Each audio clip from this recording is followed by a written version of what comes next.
Harry Potter and the Order of the Phoenix, Chapter 8, The Hearing. Harry gasped. He could not help himself. The large dungeon he had entered was horribly familiar. He had not only seen it before, he had been here before. This was the place he had visited inside Dumbledore's Pensieve, the place where he had watched the Lestranges sentenced to life imprisonment in Azkaban. The walls were made of dark stone, dimly lit by torches. Empty benches rose on either side of him, but ahead, in the highest benches of all, were many shadowy figures. They had been talking in low voices, but as the heavy door swung closed behind Harry, an ominous silence fell. A cold male voice rang across the courtroom. "You're late." "Sorry," said Harry nervously. I didn't know the time had been changed." "That is not the Wizengamot's fault," said the voice. "An owl was sent to you this morning. Take your seat." Harry dropped his gaze to the chair in the center of the room, the arms of which were covered in chains.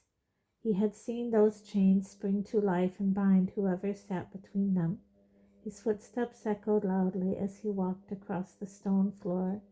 When he sat gingerly on the edge of the chair, the chains clinked threateningly, but did not bind him. Feeling rather sick, he looked up at the people seated at the bench above.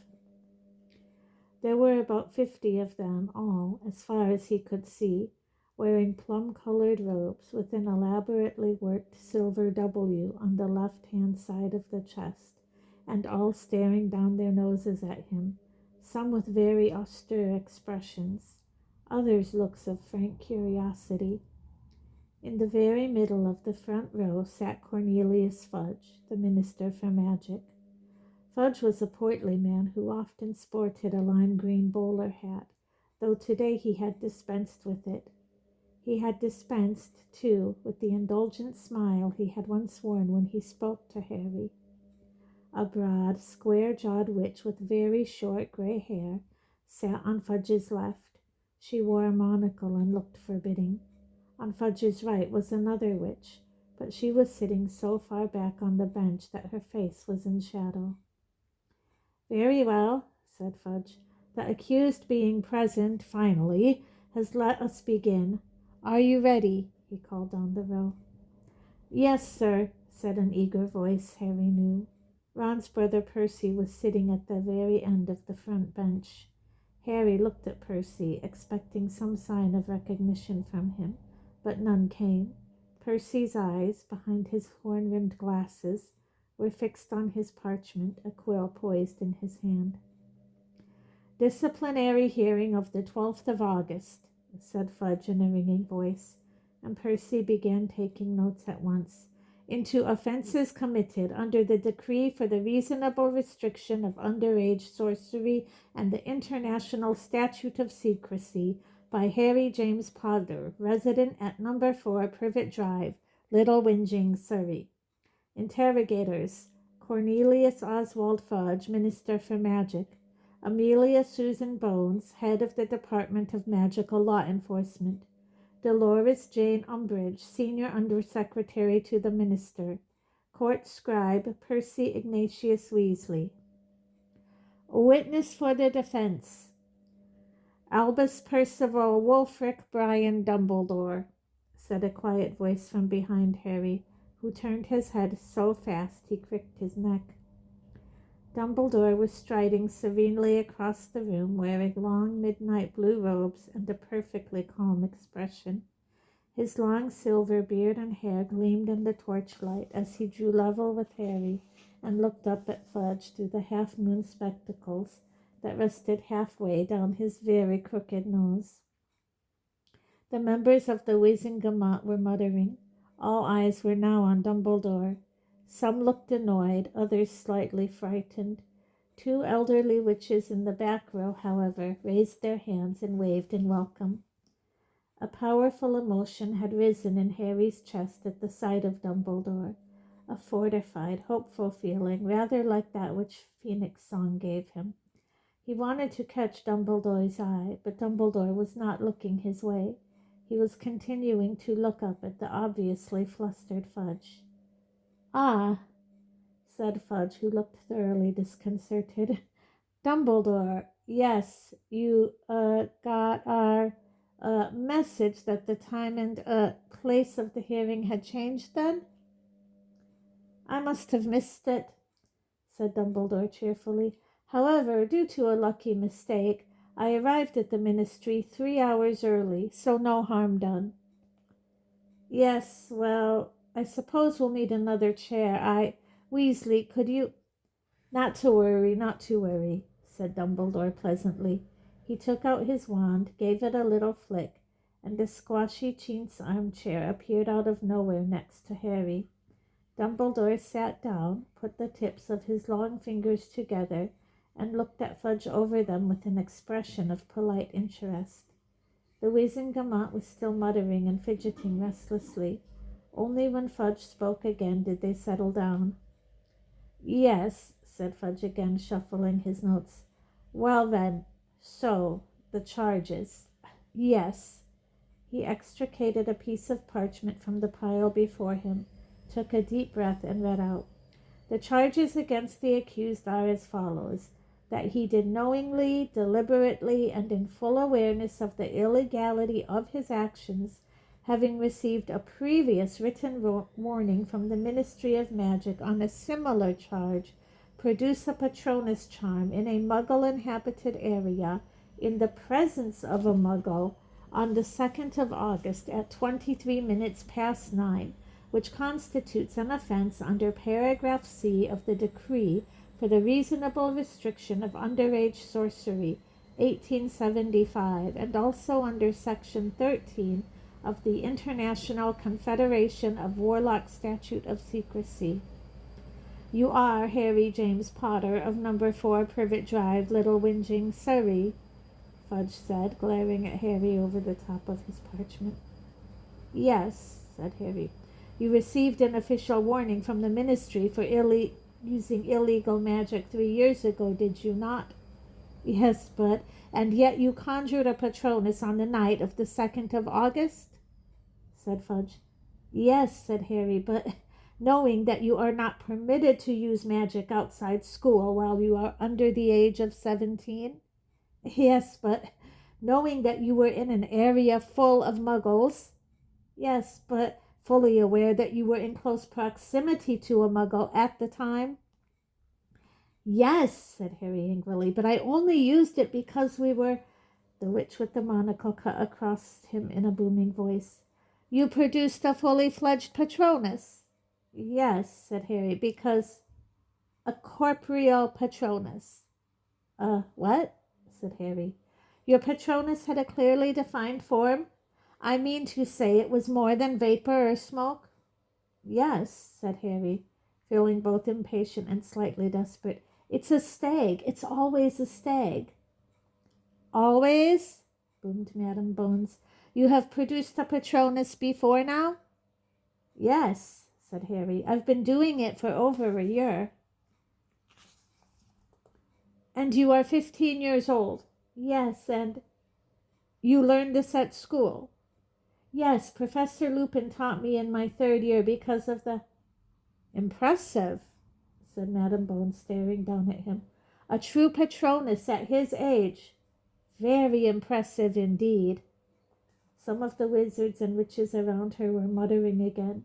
A few nodded, but others were frowning and shaking their heads. "It's not a question of how impressive the magic was," said Fudge in a testy voice. "In fact, the more impressive, the worse it is, I would have thought, given that the boy did it in plain view of a Muggle." Those who had been frowning now murmured in agreement, but it was the sight of Percy's sanctimonious little nod that goaded Harry into speech. "I did it because of the Dementors," he said loudly, before anyone could interrupt him again. He had expected more muttering, but the silence that fell seemed to be somehow denser than before. "Dementors," said Madame Bones after a moment, her thick eyebrows rising until her monocle looked in danger of falling out. "What do you mean, boy?" "I mean there were 2 Dementors down that alleyway, and they went for me and my cousin."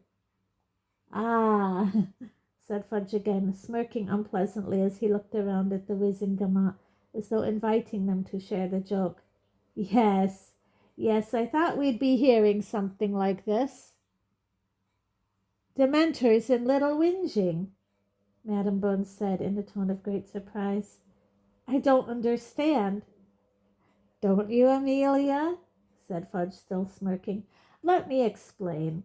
He's been thinking it through and decided Dementors would make a very nice little cover story. Very nice indeed. Muggles can't see Dementors, can they, boy? Highly convenient, highly convenient. So it's just your word and no witnesses. I'm not lying, said Harry loudly over another outbreak of muttering from the court. There were two of them, coming from opposite ends of the alley. Everything went dark and cold, and my cousin felt them and ran for it. Enough, enough, said Fudge with a very supercilious look on his face. I'm sorry to interrupt what I'm sure would have been a very well-rehearsed story. Dumbledore cleared his throat. The Wizengamot fell silent again. We do, in fact, have a witness to the presence of Dementors in that alleyway, he said.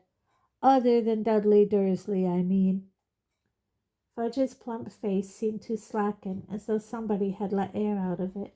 He stared down at Dumbledore for a moment or two, then, with the appearance of a man pulling himself back together, said, We haven't got time to listen to more taradiddles, I'm afraid, Dumbledore. I want this dealt with quickly.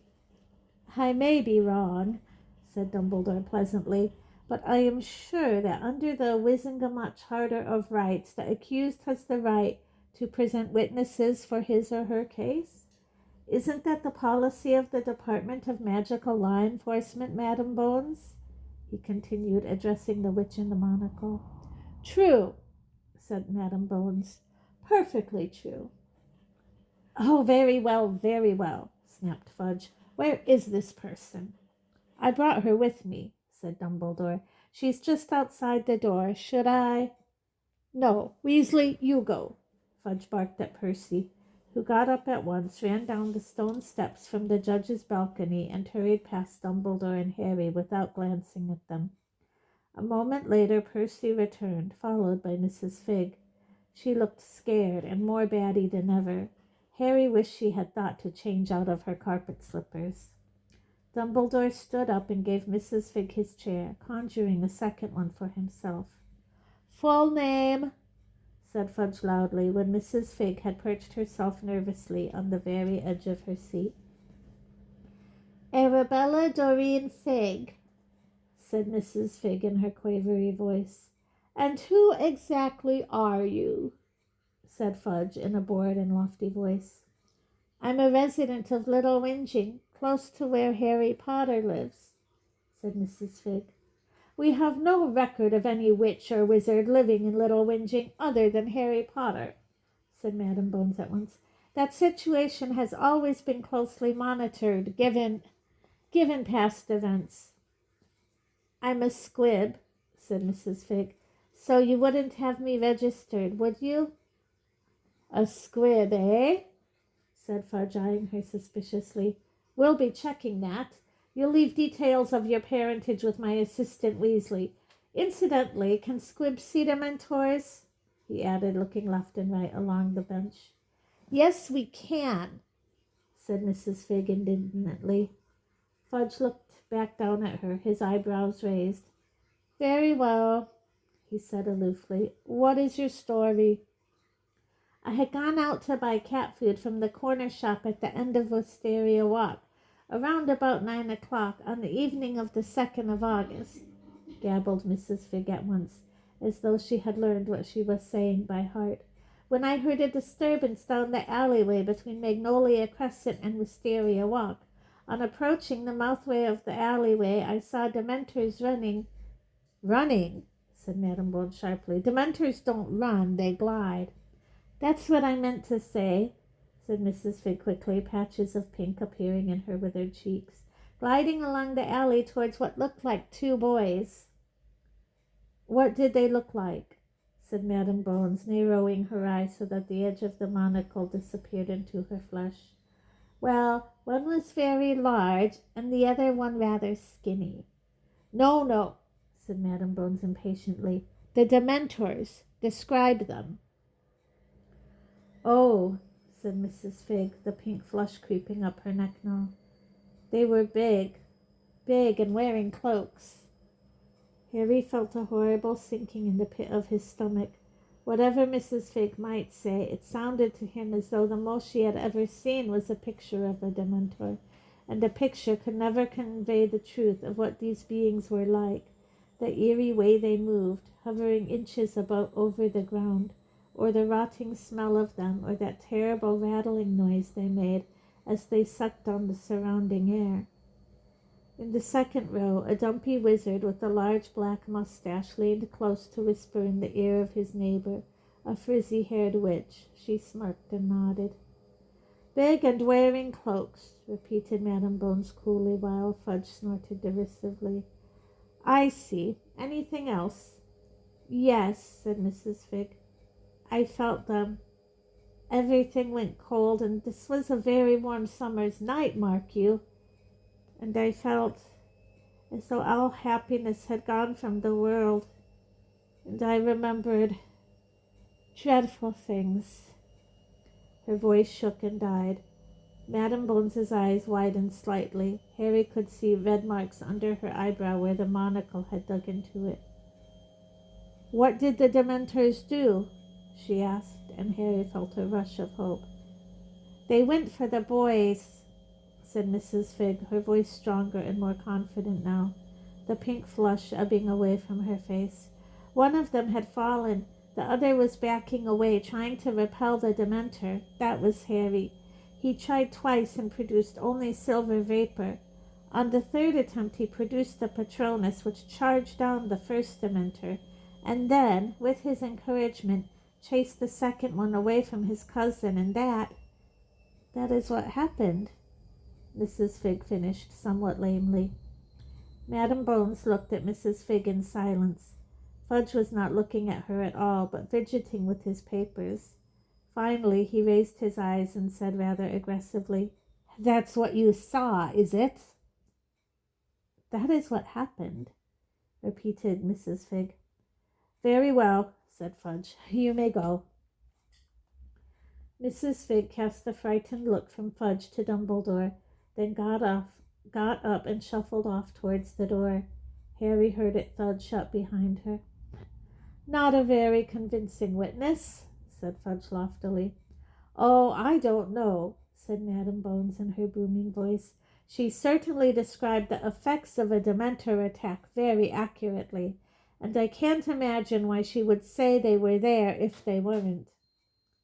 But Dementors wandering into a Muggle suburb and just happening to come across a wizard, snorted Fudge. The odds on that must be very, very long. Even Bagman wouldn't have bet. Oh, I don't think any of us believe the Dementors were there by coincidence, said Dumbledore lightly.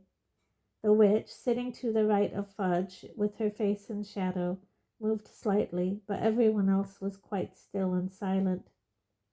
And what is that supposed to mean? Fudge asked icily. It means that I think they were ordered there, said Dumbledore. I think we might have a record of it if someone had ordered a pair of Dementors to go strolling through Little Whinging, barked Fudge. Not if the Dementors were taking orders from someone other than the Ministry of Magic these days, said Dumbledore calmly. I have already given you my views on this matter, Cornelius. Yes, you have, said Fudge forcefully, and I have no reason to believe that your views are anything other than bilge, Dumbledore. The Dementors remain in place in Azkaban and are doing everything we ask them to.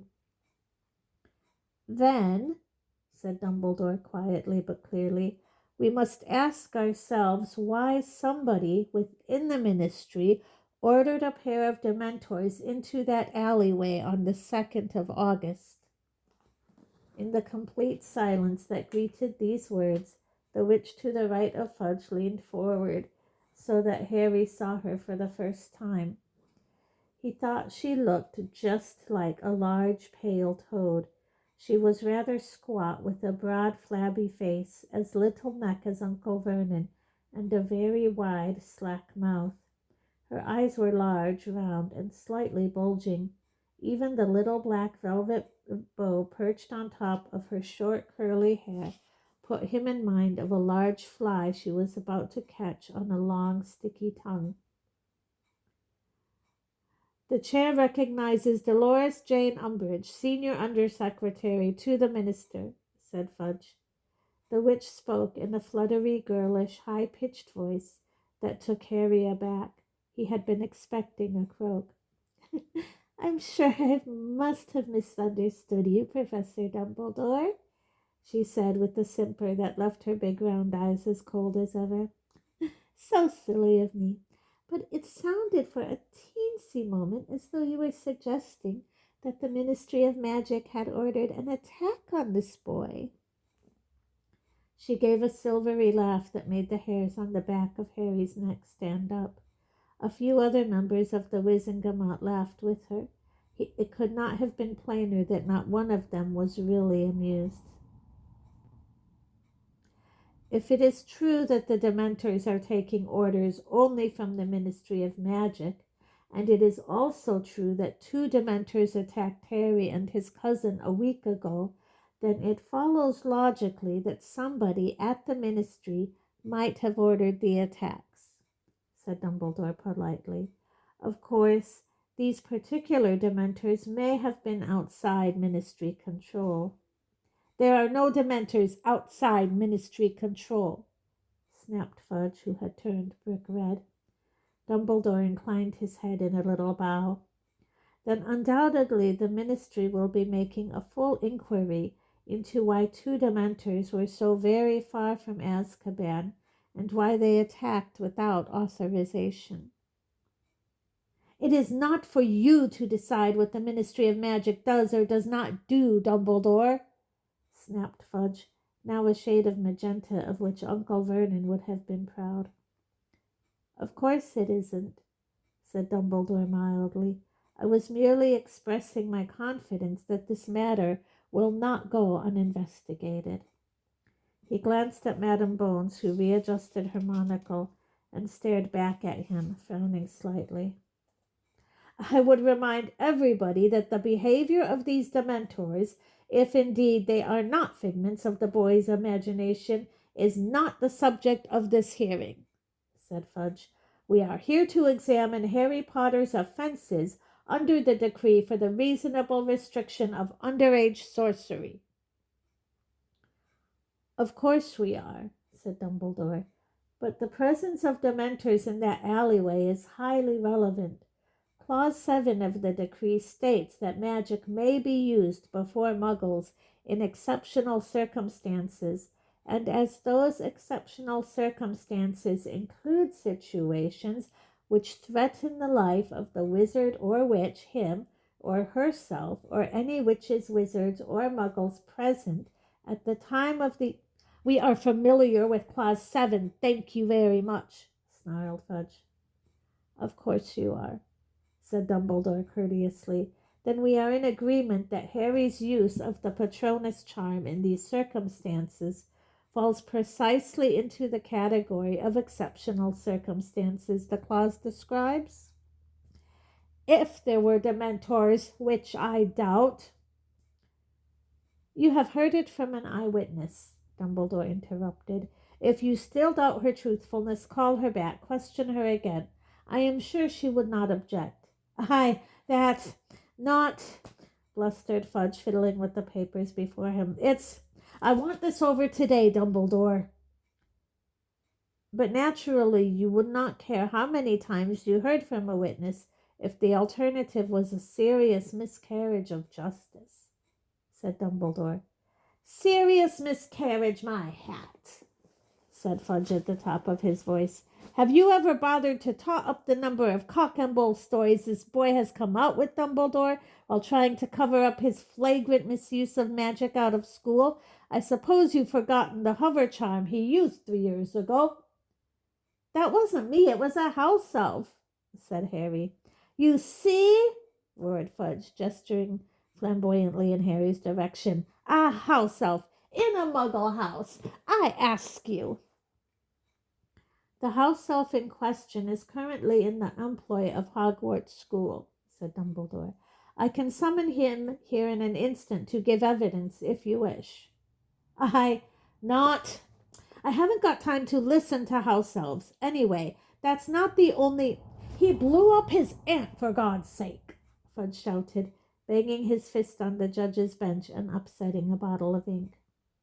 "And you very kindly did not press charges on that occasion, accepting, I presume, that even the best wizards cannot always control their emotions," said Dumbledore calmly as Fudge attempted to scrub the ink off his notes. "And I haven't even started on what he gets up to at school." "But as the Ministry has no authority to punish Hogwarts students for misdemeanors at school, Harry's behavior there is not relevant to this hearing," said Dumbledore as politely as ever, but now with a suggestion of coolness behind his words. "Oh ho!" said Fudge. "Not our business what he does at school, eh? You think so?" "The Ministry does not have the power to expel Hogwarts students, Cornelius, as I reminded you on the 2nd of August," said Dumbledore. "Nor does it have the right to confiscate wands until charges have been successfully proven. Again, as I reminded you on the night of the 2nd of August. In your admirable haste to ensure that the law is upheld, you appear, inadvertently I am sure, to have overlooked a few laws yourself." "Laws can be changed," said Fudge savagely. "Of course they can," said Dumbledore, inclining his head. "And you certainly seem to be making changes, Cornelius. Why, in the few short weeks since I was asked to leave the Wizengamot, it has already become the practice to hold a full criminal trial to deal with the simple matter of underage magic." A few of the wizards above them shifted uncomfortably in their seats. Fudge turned a slightly deeper shade of puce. The toad-like witch on his right, however, merely gazed at Dumbledore, her face quite expressionless. "As far as I am aware," continued Dumbledore, "there is no law yet in place that says this court's job is to punish Harry for every bit of magic he has ever performed. He has been charged with a specific offense, and he has presented his defense. All he and I can do now is to await your verdict." Dumbledore put his fingertips together again and said no more. Fudge glared at him, evidently incensed. Harry glanced sideways at Dumbledore, seeking reassurance. He was not at all sure that Dumbledore was right in telling the Wizengamot, in effect, that it was about time they made a decision. Again, however, Dumbledore seemed oblivious to Harry's attempt to catch his eye. He continued to look up at the benches where the entire Wizengamot had fallen into urgent whispered conversations.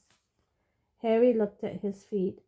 His heart, which seemed to have swollen to an unnatural size, was thumping loudly under his ribs. He had expected the hearing to last longer than this. He was not at all sure that he had made a good impression. He had not really said very much. He ought to have explained more fully about the Dementors, about how he had fallen over, about how both he and Dudley had nearly been kissed. Twice he looked up at Fudge and opened his mouth to speak, but his swollen heart was now constricting his air passages, and both times he merely took a deep breath and looked back down at his shoes. Then the whispering stopped. Harry wanted to look up at the judges, but found that it was really much, much easier to keep examining his laces. "Those in favor of clearing the accused of all charges?" said Madame Bones's booming voice. Harry jerked his head upwards. There were hands in the air, many of them, more than half. Breathing very fast, he tried to count, but before he could finish, Madame Bones had said, "And those in favor of conviction?" Fudge raised his hand. So did half a dozen others, including the witch on his right and the heavily mustached wizard and the frizzy-haired witch in the second row.